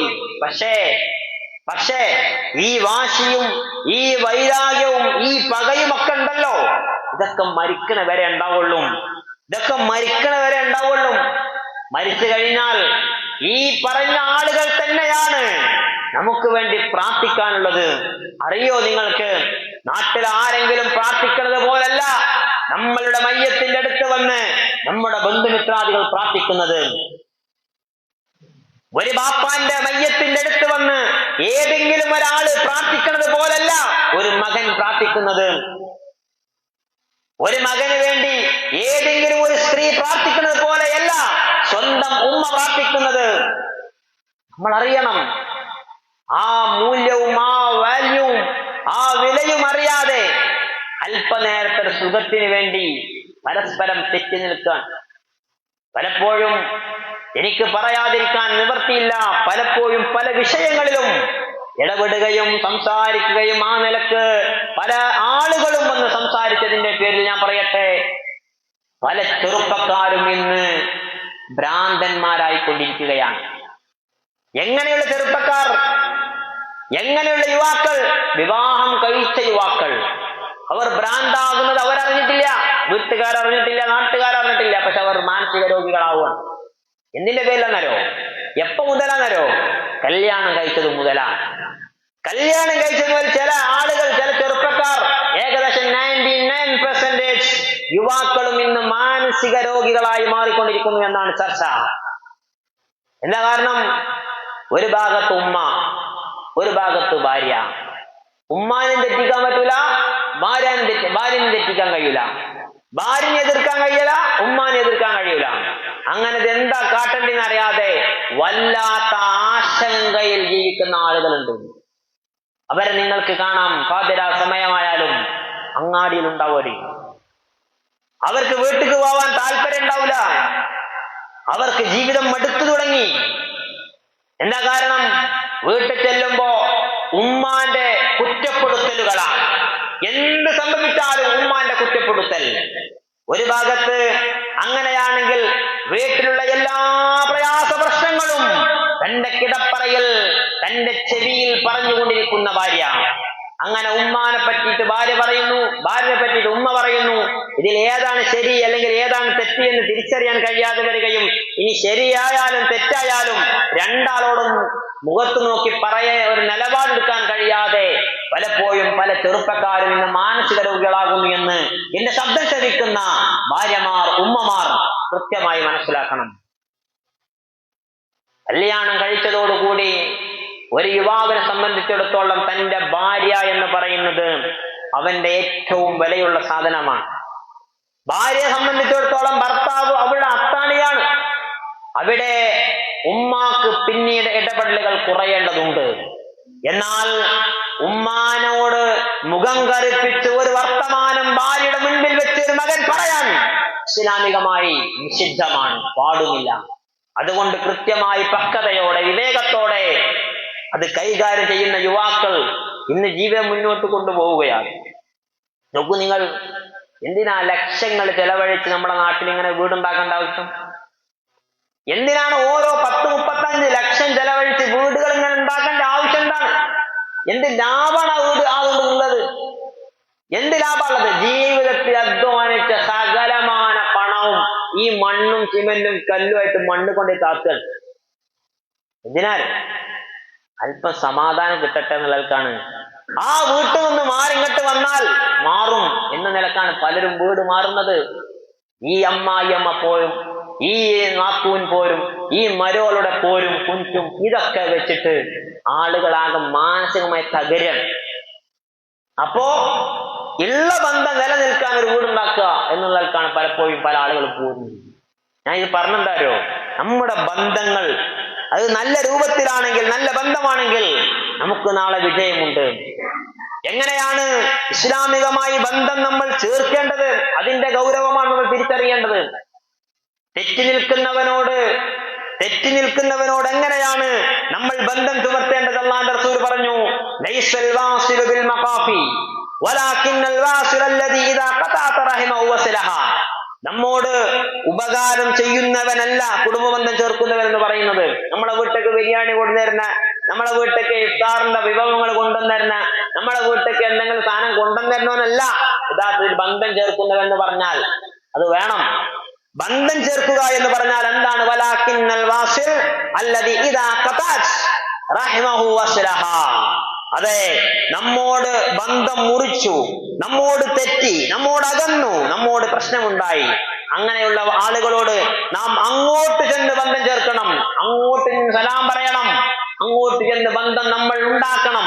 അങ്ങനെയുള്ളവനാണ് ബന്ധം ചേർക്കുന്നവൻ. അങ്ങനെ ബന്ധം ചേർക്കാൻ പറയാൻ കാരണം എന്താണ്? മഹദി ആയിഷ ബീവി റളിയല്ലാഹു അൻഹാ, ആയിഷ റളിയല്ലാഹു അൻഹാ അവിടുന്ന് പഠിപ്പിക്കുകയാണ്, അർറഹിമു മുഅല്ലഖതും ബിൽ അർശ്. പ്രിയപ്പെട്ടവരെ, ഈ കുടുംബ ബന്ധം എന്ന് പറയുന്നത് മുഅല്ലഖതും ബിൽ അർശ്, അല്ലാഹുവിന്റെ സിംഹാസനവുമായി ബന്ധപ്പെട്ടതാണ്. എന്നിട്ട് അല്ലാഹുവിന്റെ റസൂൽ പറഞ്ഞതായി ആയിഷ ബീവി റളിയല്ലാഹു അൻഹാ നമുക്ക് പറഞ്ഞു തരികയാണ്, മൻ വസലനി വസലല്ലാഹ് വമൻ ഖതഅതനി ഖതഅനി ഖതഅല്ലാഹ്. ആരാണോ എന്നെ മുറിച്ചവൻ അവൻ അല്ലാഹുമായുള്ള ബന്ധം മുറിച്ചിരിക്കുന്നു. ആരാണോ എന്നെ ചേർത്തിയവൻ അവൻ എന്നോട് ബന്ധം ചേർത്തിയിരിക്കുന്നു. അല്ലാഹു പ്രവാചകനോട് നമുക്ക് പഠിപ്പിച്ചു തരാം. കുടുംബ ബന്ധം എന്ന് പറഞ്ഞാൽ അള്ളാഹിന്റെ അറസ്റ്റുമായി ബന്ധമുള്ളതാണ്. അത്രയും പ്രാധാന്യം ഉണ്ടായിന്. അതാരെങ്കിലും മുറിച്ചാൽ എന്ന് പറഞ്ഞാൽ ആരെങ്കിലും പരസ്പരം പിത്തനുണ്ടാക്കി, പരദൂഷനുണ്ടാക്കി, ഏശനുണ്ടാക്കി, ഉമ്മാനും മോനും തെറ്റിച്ച്, ഉമ്മാനും മോനും തെറ്റിച്ച്, പാപ്പാനും ഉമ്മാനും തെറ്റിച്ച്, മക്കളും തെറ്റിച്ചുകൊണ്ട് ജീവിക്കുന്ന ആരെങ്കിലും ഉണ്ടോ, അവർ ഇസ്ലാമിക സദസ്സിൽ ഇരിക്കാൻ പാടില്ല. 2, അവരുടെ കർമ്മങ്ങൾ അള്ളാഹു സ്വീകരിക്കൂല. 3, അള്ളാഹുമായുള്ള ബന്ധം അവൻ മുറിഞ്ഞു പോയിരിക്കുന്നു. 3 കാര്യങ്ങളായി. അള്ളാഹുമായുള്ള ബന്ധം അവൻ മുറിഞ്ഞു പോയിരിക്കുന്നു. എന്താ? പലപ്പോഴും പല രൂപത്തിലുള്ള ബന്ധങ്ങൾ മുറിയാനുള്ളാകുന്ന ഒന്നാമത്തെ കാരണം എന്താ? സംശയങ്ങളാണ്. ഒന്നാമത്തെ കാരണം ഈ ബന്ധങ്ങളൊക്കെ മുറിയാനുള്ള കാരണം സംശയം, പ്രത്യേകിച്ച് വിവാഹ ബന്ധങ്ങൾ. ഞാൻ പറഞ്ഞല്ലോ, ഭാര്യ തന്റെ ജീവിതത്തിലേക്ക് വന്നു കഴിഞ്ഞാൽ പിന്നീട് ആ ഭാര്യയുടെ സാധ്യതയിലേക്ക്, ആ ഭാര്യയുടെ ആ ഒരു പൊസിഷനിലേക്ക് വേറെ ഒരു പെണ്ണ് അവിഹിതമായി വരിക എന്നുള്ളത് ഹറാമാണ്. എങ്ങനെയാണ് അത് അവിഹിതമായി മാറുന്നത്? തന്റെ എല്ലാ സ്വപ്നങ്ങളും, തന്റെ ആഗ്രഹങ്ങളും, തന്റെ വൈകാരികമായ നിമിഷങ്ങളും സംസാരത്തിലൂടെ ആകട്ടെ, ചാറ്റിങ്ങിലൂടെ ആകട്ടെ, പ്രദർശനങ്ങളിലൂടെ ആകട്ടെ, എങ്ങനെ ആകട്ടെ, അത് കാണിക്കാനും പറയാനും അനുഭവിക്കാനും അർഹതയുള്ളത് ആ പെണ്ണാണ്, അതല്ലെങ്കിൽ ആ ആണാണ്. അതിനു പുറമെ ഏതെങ്കിലും ഒരു പെണ്ണിനോട്, ഏതെങ്കിലും ഒരു ആണിനോട് ചാറ്റിങ്ങിലൂടെയോ വീഡിയോ കോളിലൂടെയോ സംസാരത്തിലൂടെയോ എഴുത്തിലൂടെയോ സ്പർശനത്തിലൂടെയോ മറ്റേതെങ്കിലും പ്രദർശനത്തിലൂടെയോ ഒരു മനുഷ്യന്റെ ജീവിതത്തിൽ വന്നു പോയാൽ അതിനാണ് വ്യഭിചാരം എന്ന് പറയുക. അർഹതയില്ലാത്തതാണ്, അനർഹമാണ്, അവിഹിതമാണ്. ഇതാണ് ഒന്നാമത്തെ കാരണമായി നമ്മുടെ നാട്ടിൽ ബന്ധങ്ങൾ മുറിയാനുള്ള കാരണം, പ്രത്യേകിച്ച് വിവാഹ ബന്ധങ്ങൾ. പലപ്പോഴും പല ആളുകൾക്കും ഫോണ് വീട്ടിൽ മറന്നു വെച്ചാൽ പേടിയാവും. ഫോണ് വീട്ടിൽ മറന്നു വെച്ചാൽ പേടിയാണ്. കാരണം എന്താ? ഏത് നിലക്കുള്ള മെസ്സേജാണ്, ആരാണ് അതിലേക്ക് അയക്കുക എന്നുള്ള പേടിയാവും. പല ആളുകൾക്കും ഫോണ് ലോക്കാണ്. ഞാൻ ചോദിക്കട്ടെ, തന്റെ ഭാര്യക്കറിയാത്ത ഒരു പാസ്വേഡ് ഒരു ഭർത്താവിന് ഫോണിലിടുന്നതിന് ഞാൻ യോജിക്കുന്നില്ല. ഭാര്യ അറിയാത്ത ഒരു പാസ്വേഡ് ഭർത്താവിനോ, ഭർത്താവ് അറിയാത്ത ഒരു പാസ്വേഡ് ഭാര്യക്കോ ഉണ്ടാകാൻ പാടില്ല. ഈ നിലക്ക് എന്തെങ്കിലും അവിടെ ഒന്നാമത്തെ പ്രശ്നം അവിടെ വരും, സംശയമായി. എന്താ കാരണം? എന്തോ പ്രശ്നമുണ്ടല്ലോ, എന്തോ ഒരു ബുദ്ധിമുട്ടുണ്ടല്ലോ. അപ്പൊ ഏതെങ്കിലും മെസ്സേജ് ആരെങ്കിലും വിളിച്ചുകൊണ്ടിരിക്കണമെങ്കിൽ അപ്പൊ തോന്നും, ഇത് ആരോടോ ബന്ധമുണ്ട്, ആരോടോ പ്രശ്നമുണ്ട്. ഏതെങ്കിലും സമയത്ത് നമ്മൾ വിളിക്കുമ്പോൾ താങ്കൾ വിളിക്കുന്ന വ്യക്തി ഇപ്പോൾ മറ്റൊരാളുമായി സംസാരിച്ചു കൊണ്ടിരിക്കുകയാണ്, ഇത് മറ്റൊരാൾക്ക് ആരാ മനസ്സിലായി. ഇങ്ങനെ സംശയങ്ങൾ വലുതാകുന്നു. അവിടെ ആ സംശയങ്ങൾ വലുതാകുമ്പോൾ നമ്മൾ ഏതൊരു വിഷയത്തിലാണോ സംശയിക്കുന്നത് ആ സംശയം നമുക്ക് ഇങ്ങനെ സത്യമാകുന്ന തെളിവുകൾ ഇങ്ങനെ നമ്മുടെ മുൻപിൽ വന്നുകൊണ്ടേയിരിക്കും. അങ്ങനെ ഒരു പ്രശ്നമുണ്ട് ഈ സംശയത്തിന്. ഞാന് ഒരാളെ സംശയിച്ചു, എന്റെ ഒരു 500 രൂപ കാണാതായി. അപ്പൊ ഞാൻ മനസ്സിലാക്കാണ് ഇന്ന ആളാണ് എടുത്തതെന്ന് എനിക്ക് തോന്നുകയാണ്. സംശയം പാടില്ല. ഇയ്യാക്കും അവന്ന, നിങ്ങൾ സംശയം സൂക്ഷിക്കണം. അധിക സംശയവും പച്ചക്കള്ളാണ്. ഒരിക്കലും സംശയം ഉണ്ടാവില്ല, ശരിയാവില്ല. എന്നാൽ നമ്മൾ ഒരാളെ കുറിച്ചൊരു സംശയം ഉണ്ടായാൽ ആ സംശയം ഇങ്ങനെ ഞാൻ വിചാരിച്ചത്, ഞാൻ ചിന്തിച്ചത് ശരിയാണെന്നുള്ള സംശയങ്ങൾ അതിങ്ങനെ ശരിയാകുന്ന തെളിവുകൾ ഓരോ സെക്കൻഡിലും അപ്ഡേറ്റ് ചെയ്തുകൊണ്ടിരിക്കും. ഞാൻ നേരത്തെ പറഞ്ഞല്ലോ 500 രൂപ എൻ്റെ അകന്ന് പോയി. അപ്പൊ ഞാൻ വിചാരിക്കാണ് ഇന്ന ആളാണ് അത് എടുത്തത്. ഞാൻ വിചാരിക്കുക ആ എടുത്ത ആള് ഓൻ തന്നെയാണ് എന്ന് തെളിയിക്കുന്ന തെളിവായിരിക്കും ഓരോ മണിക്കൂർക്ക് കിട്ടിക്കൊണ്ടിരിക്കുക. ഓൻ ഉണ്ടാവും ഇന്ന് വരെ ഇല്ലാത്ത എന്തെങ്കിലും സാധനവും വാങ്ങിയിട്ടുണ്ടാവും, അല്ല ഇന്ന് വരെ ഇല്ലാത്തൊരു ചെരുപ്പവും വാങ്ങിയിട്ടുണ്ടാവും, ഇന്ന് വരെ ഇല്ലാത്ത എന്തെങ്കിലും സാധനം എന്തൊക്കെ ഉണ്ടാവും. അപ്പൊ ഉറപ്പായി എന്റെ പൈസ ഡിജി മാറ്റിയിട്ട് കഴിഞ്ഞതാണ്. സത്യത്തിൽ ഓന് വരാനും ഗിഫ്റ്റ് എടുത്തതാവും, ഒക്കെ ആവും. നോക്കൂ നിങ്ങൾ, മഹാനായ പ്രവാചകൻ സല്ലല്ലാഹു അലൈഹി വസല്ലമ ആയിഷ ബീവി റളിയല്ലാഹു അൻഹയുടെ കൂടെ ഇങ്ങനെ കിടന്നുറങ്ങുകയാണ്. അള്ളാഹുവിന്റെ പ്രവാചകൻ ആയിഷ ബീവിയുടെ വീട്ടിൽ കിടന്നുറങ്ങുമ്പോ ആയിഷ ബീവി റളിയല്ലാഹു അൻഹ ഉറക്കത്തിൽ നിന്ന് എണീക്കുകയാണ്. എണീറ്റ ആയിഷ ബീവി തന്റെ വലതു ഭാഗത്തേക്ക് നോക്കുമ്പോൾ അള്ളാഹുവിന്റെ പ്രവാചകനെ കാണുന്നില്ല. പ്രവാചകനെ കാണാത്ത ആയിഷക്ക് മനസ്സിൽ വല്ലാത്ത പക വന്നു. ആയിഷ ബീവിക്ക് വല്ലാത്ത സങ്കടം വന്നു. ആയിഷ ബീവിക്ക് വല്ലാത്ത അസ്വസ്ഥത വന്നു. എന്നോട് പറയാതെ ഹഫ്സയുടെ വീട്ടിലേക്ക് പോയതാകാം, എന്നോട് പറയാതെ ഇന്ന ഭാര്യയുടെ വീട്ടിലേക്ക് പോയതാകാം. ഏതൊരു പെണ്ണിനും സഹിക്കാൻ പറ്റൂല. നബി ഇങ്ങനെ പോയതാവും, എന്നോട് പറയാതെ, എന്നെ പറ്റാഞ്ഞിട്ടല്ലേ. അങ്ങനെ പല രൂപത്തിലും സംശയങ്ങൾ ഉണ്ടായി. നബി ഇനി വെറ്റ, ഞാൻ മുണ്ടൂല, ഞാൻ അങ്ങനെ കാട്ടും ഇങ്ങനെ കാട്ടും എന്നൊക്കെ പല പ്ലാൻ ഉണ്ടാക്കി. അങ്ങനെ ആയിഷ ബീവി റളിയല്ലാഹു അൻഹ എന്തായാലും വേണ്ടില്ല ഒന്ന് വീട്ടിൽ നിന്ന് പുറത്തിറങ്ങിയപ്പോൾ, പ്രിയപ്പെട്ടവരെ, ആ വീട്ടിൽ നിന്ന് പുറത്തിറങ്ങിയപ്പോൾ അതാ വീടിന്റെ അല്പദൂരമുള്ള ബഖീ എന്ന് പറയുന്ന ഖബർസ്ഥാനിൽ ഒരു നിഴല് കാണുകയാണ്. ആ നിഴലിനെ ശരിക്കും ഒന്നുകൂടി ആയിഷ ബീവി റളിയല്ലാഹു അൻഹ ദുരിച്ചു നോക്കിയപ്പോ 14-ാം രാവിലെ ചന്ദ്രനെ പോലെ ബഖീ എന്ന ഖബർസ്ഥാനിൽ മരണപ്പെട്ടു പോയ തന്റെ സഖാക്കൾക്ക് വേണ്ടി, സഹപ്രവർത്തകർക്ക് വേണ്ടി, സ്വഹാബികൾക്ക് വേണ്ടി, പരലോകമോക്ഷത്തിന് വേണ്ടി കണ്ണീരോടുകൂടി അല്ലാഹുവിലേക്ക് കൈകൾ ഉയർത്തി പ്രാർത്ഥിക്കുന്ന പ്രവാചക പ്രഭു മുഹമ്മദ് മുസ്തഫ നബി കരീം സല്ലല്ലാഹു അലൈഹി വസല്ലമയാണ് ആയിഷ ബീവി റളിയല്ലാഹു അൻഹ കണ്ടത്. ആയിഷ ബീവി റളിയല്ലാഹു അൻഹ അല്ലാഹുവിന്റെ പ്രവാചകന്റെ അടുത്തേക്ക് ചെന്ന് പ്രവാചകനെ ചേർത്ത് പിടിച്ച് പ്രവാചകന്റെ നെഞ്ചിൽ, പ്രവാചകന്റെ മാറുഭാഗത്ത് ആയിഷ ബീവി റളിയല്ലാഹു അൻഹ തല വെച്ചുകൊണ്ട് പ്രവാചകനോട് പറഞ്ഞു, നബിയെ, അങ്ങനെ ഒന്ന് ശകാരിക്കണം, അങ്ങനെ ഒന്ന് ചീത്ത പറയണം. എന്തേ കാരണം?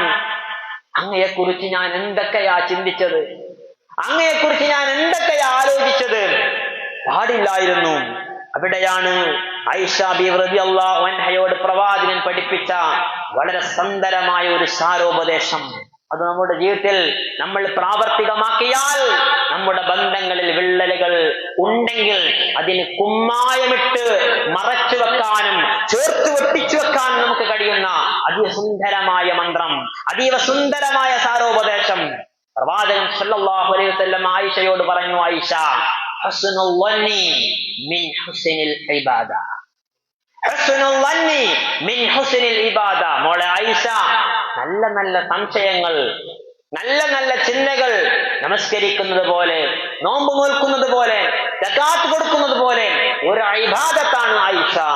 നോക്കൂ നിങ്ങൾ, ഒരാളെ കുറിച്ച് നമ്മൾ എപ്പോഴും നല്ലതാ ചിന്തിക്കേണ്ടത്. നമ്മൾ ഒരാളെ കുറിച്ചും വേണ്ടാത്ത ചിന്തിക്കരുത്. ഓൻ അങ്ങനെയോ അങ്ങനെയോ എനിക്കറിയോ, ഓൻ അന്നേ എനിക്കറിയണതൊക്കെ നമ്മൾ പറയില്ലേ.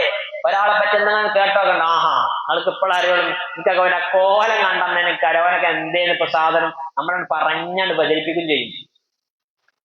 എന്തെങ്കിലും ഒരു വാർത്ത ഒരാളെ പറ്റി കേട്ടാൽ നമ്മൾ എന്താ ചെയ്യേണ്ടത്? അങ്ങനെ ഉണ്ടാവൂല. ഇതേ ഒരു സംഭവം തന്നെ നബി സല്ലല്ലാഹു അലൈഹി വസല്ലമയുടെ കാലത്ത് നടന്നല്ലോ. മഹാനായ ആയിഷ ബീവി റളിയല്ലാഹു അൻഹ ഒരു യാത്ര പോകുമ്പോ പ്രവാചകൻ സല്ലല്ലാഹു അലൈഹി വസല്ലമ ആയിഷയെ കാണാത്തൊരു സാഹചര്യം വന്നു. പാതിരാ സമയത്ത് എല്ലാവരും യാത്ര കഴിഞ്ഞ സമയത്താണ്, ഒരിക്കലും പ്രതീക്ഷിക്കാത്തൊരു സമയത്താണ് ഒരു സഹാബിയുടെ പിറകിൽ ആയിഷ ബീവി റളിയല്ലാഹു അൻഹ കുതിരപ്പുറത്ത് വന്നിട്ടുണ്ട് ഇറങ്ങുന്നത്. എങ്ങനെ ഉണ്ടാവും? നമ്മളെ നാട്ടിൽ നമ്മളെ മോള് പ്ലസ് ടു പഠിക്കുന്ന ഒരു മോളെ, ഓള് പരീക്ഷയ്ക്ക് പോയി, ഹയർ സെക്കൻഡറി പരീക്ഷയ്ക്ക് പോയി, കാണാല്ല. എല്ലാരും അന്വേഷിച്ച് നടക്കുക. അപ്പോഴാണ് വേങ്ങരെന്ന് ഒരു ബൈക്കുമ്മല് ഈ മുതലമാട് പ്രദേശത്ത് നമ്മളെ നാട്ടിൽ നമ്മളെ വീട്ടിന്റെ അകത്ത് ബൈക്കുമ്മല് ആ പെൺകുട്ടി ഒരു ഇലക്കന്റെ ബാക്കിൽ നിന്ന് ഇറങ്ങിയാൽ അങ്ങനെ ഉണ്ടാവും. ആലോചിച്ചാൽ നിങ്ങൾ, ഏതൊരു മനസ്സും പെടയും അല്ലെ? യാത്ര പോകുന്നതിനിടയിൽ വാഹനത്തിൽ നിന്ന് തന്റെ ചില ആവശ്യങ്ങൾ നിർവഹിക്കാൻ വേണ്ടി വാഹനത്തിലെ ഒട്ടക കട്ടിലിൽ നിന്നിറങ്ങി ആയിഷ ബീവി റളിയല്ലാഹു അൻഹ മൂത്രമൊഴിക്കാൻ പോയി. മൂത്രമൊഴിച്ച് തിരിച്ചു വന്ന് ആ കട്ടിലിൽ ഇരിക്കാൻ നിൽക്കുന്ന സമയത്താണ് തന്റെ മാല നഷ്ടപ്പെട്ടത് പോയത് ആയിഷ ബീവി അറിയുന്നത്. ഉടനെ അതിൽ നിന്ന് ഇറങ്ങി ആ മൂത്രമൊഴിച്ച സ്ഥലത്തേക്ക് തന്നെ ഒന്നുകൂടി പോയി നോക്കാൻ പോയപ്പോഴത്തേക്ക് ആയിഷ ബീവി റളിയല്ലാഹു അൻഹ ഈ കട്ടിലിൽ കയറിയിട്ടുണ്ട് എന്ന് യാത്രക്കാർ മനസ്സിലാക്കുകയും ഓരോ വാഹനത്തിൽ പോവുകയും ചെയ്തു. തിരിച്ചു വന്നു നോക്കുമ്പോ എല്ലാവരും പോയിട്ടുണ്ട്, ആയിഷ ബീവി മാത്രം ഒറ്റക്ക്. യാത്രകൾ ചെയ്യുന്നതിന്റെ ഇടയിൽ വല്ലതും മറന്നു വെച്ചാൽ, വല്ലതും കാണാതെ പോയാൽ, വീണു പോയാൽ അത് സംരക്ഷിക്കുവാനും അത് സൂക്ഷിക്കുവാനും അത് അന്വേഷിക്കുവാനും വേണ്ടി പ്രവാചകൻ സല്ലല്ലാഹു അലൈഹി വസല്ലം നിശ്ചയിച്ച സ്വഹാബി അതിന്റെ പിറകിൽ വരികയായിരുന്നു. ആ പ്രവാചകന്റെ തീരുമാനപ്രകാരം ആ മനുഷ്യൻ അതിലൂടെ പോകുമ്പോഴാണ് ആയിഷ ബീവി റളിയല്ലാഹു അൻഹ അവിടെ നിൽക്കുന്നത് കാണുകയും ആയിഷ ബീവി റളിയല്ലാഹു അൻഹയെ ആ വാഹനത്തിൽ കയറ്റി ആ വീട്ടിലേക്ക് കൊണ്ടുവന്നാക്കുകയും ചെയ്ത സമയത്ത് ആളുകൾ പലതും പറഞ്ഞു പരിചരിപ്പിച്ചില്ലേ? എത്രത്തോളം ആയിഷ ബീവി റളിയല്ലാഹു അൻഹ വ്യഭിചാരിണിയാണ് എന്ന് പോലും മുനാഫിക്കുകളായ ആളുകൾ പറഞ്ഞു പ്രചരിപ്പിച്ചു. അള്ളാഹുവിന്റെ റസൂല് ഒന്ന് വർത്താനം പറയാൻ പോലും സാധിക്കാത്തൊരു സാഹചര്യം വന്നു. അപ്പോഴാണ് അള്ളാഹുവിന്റെ പ്രവാചകന് അള്ളാഹു സുബ്ഹാനഹു വ തആല ആയത്തിറക്കുന്നത്, ലൗലാ ഇദ് സമിഅതുമൂഹു വന്നൽ മുഅ്മിനൂന വൽ മുഅ്മിനാതു ബിഅൻഫുസിഹിം ഖൈറാ വഖാലൂ ഹാദാ ഇഫ്കും മുബീൻ. നിങ്ങൾ അത് കേട്ട സമയത്ത് സത്യവിശ്വാസികളായ പുരുഷന്മാരും സ്ത്രീകളും ഞങ്ങളുടെ സ്വന്തം ആളുകളെ പറ്റി എന്തുകൊണ്ട് നല്ലത് വിചാരിക്കുകയും ഇതൊരു വ്യക്തമായ നുണയാണ് എന്ന് നിങ്ങൾ എന്തുകൊണ്ട് പറഞ്ഞില്ല? അതാണ് നമ്മൾ ചിന്തിക്കേണ്ടത്. ഒരാള് എന്തെങ്കിലും തെറ്റ് ചെയ്തിരിക്കുന്നു കേൾക്കുമ്പോൾ തന്നെ നമ്മൾ അതിന്റെ കൊടവെച്ച് പിന്നാലെ പോണ്ട. നമ്മളെന്താ പറയേണ്ടത്? അങ്ങനെ ഉണ്ടാവൂല. ഞാൻ കണ്ടിട്ടില്ലല്ലോ, അങ്ങനെ ഉണ്ടാവൂല. നീ കണ്ടാൽ തന്നെ അത് അതിനാവില്ല പോയിട്ടുണ്ടാവും എന്ന് വിചാരിക്കണം. ഒരാള് മദ്യഷാപ്പിൽ നിന്ന് കള്ളുഷാപ്പിൽ നിന്ന് ഇറങ്ങി വരുമ്പോ നമ്മളെന്താ വിചാരിക്കല്? അടിച്ച് ഹിറ്റായിട്ട് വരില്ല, അടി ബ്രാൻഡൊക്കെ അടിച്ച് വരിക നമ്മളാണ് പറയും. നമ്മളെന്താണ് ചില്ലറ വാങ്ങാൻ പോയതാണ്, അത്രേ ഉള്ളൂ. നമ്മൾ അങ്ങനെ വിചാരിച്ചാൽ മതി. ഒരാള് തിന്മ ചെയ്തിട്ടുണ്ടാവില്ല, നമ്മൾ അങ്ങനെ വിചാരിച്ചാൽ എന്താ കാര്യം, എന്താ ഗുണം വരോ? നമസ്കരിച്ചതുപോലെ, നോമ്പ് നോറ്റതുപോലെ, സക്കാത്ത് കൊടുത്തപോലെ ഒരു പുണ്യം നമുക്ക് കിട്ടുകയാണ് മക്കളെ.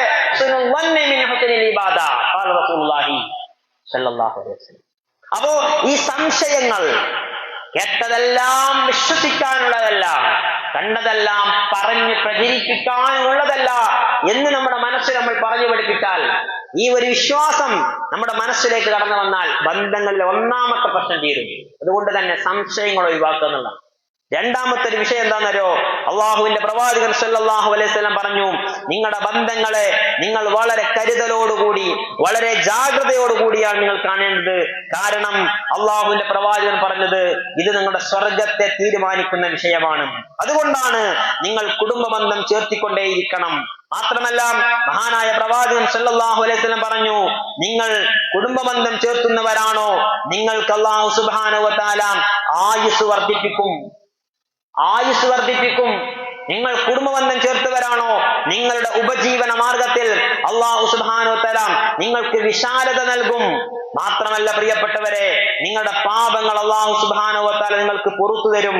എത്രത്തോളം അറിയുമോ? മഹാനായ പ്രവാചകൻ സല്ലല്ലാഹു അലൈഹി വസല്ലം പറഞ്ഞു, നിങ്ങൾ എങ്ങനെയൊക്കെയാണ് ബന്ധങ്ങൾ പുലർത്തേണ്ടത്, എങ്ങനെയൊക്കെയാണ് നിങ്ങൾ ആ ബന്ധങ്ങൾ പുലർത്തേണ്ടത്? ഒന്ന് അസിയാറ, സന്ദർശനങ്ങളാണ്. കുടുംബങ്ങൾ തമ്മിൽ സന്ദർശനം നടത്തണം. ഉമ്മാനെ വീട്ടിൽ നിന്ന് മാറി നിൽക്കണം, നമ്മൾ ഉമ്മാനെ പോയി കാണണം, ഇടക്കിടക്ക് കാണണം. ഉപ്പാനെ കാണണം. അയൽപക്കത്തിൽ അളാപ്പ, മൂത്താപ്പ, അങ്ങനെയുള്ള കുഞ്ഞാപ്പ, അങ്ങനെയുള്ള ആൾക്കാരൊക്കെ ഉണ്ടല്ലോ. അങ്ങനെ നമ്മളെ കുടുംബമായി, നമ്മുടെ രക്തബന്ധവുമായി, നമ്മുടെ ഏതൊക്കെ രൂപത്തിലുള്ള ബന്ധങ്ങളുള്ള ആ ബന്ധങ്ങളുള്ള ആളുകളൊക്കെ നിങ്ങളൊന്ന് പോയിട്ട് അവരെ സന്ദർശിക്കണം എന്നുള്ളതാണ് ഒന്നാമത്തെ മാർഗം, കുടുംബ ബന്ധങ്ങൾ ചേർക്കാൻ. രണ്ടാമത്തത് നിങ്ങൾ അവരെ സൽക്കരിക്കണം എന്നാണ്. ഇടക്കിടക്ക് വീട്ടിൽ ഓരോ സൽക്കാരൊക്കെ ഉണ്ടാക്കണം. ഈ ഭക്ഷണം എന്ന് പറയുന്നത് വല്ലാത്തൊരു സംഭവമാണ്. എന്തായാലും ഈ ഭക്ഷണത്തിലൂടെയാണ് നമുക്ക് യഥാർത്ഥത്തിൽ ബന്ധങ്ങൾ വളരുക. പലപ്പോഴും നമ്മൾ ഒറ്റയ്ക്ക് ഭക്ഷണം കഴിച്ചാൽ അതിന് രസം ഉണ്ടാവില്ല.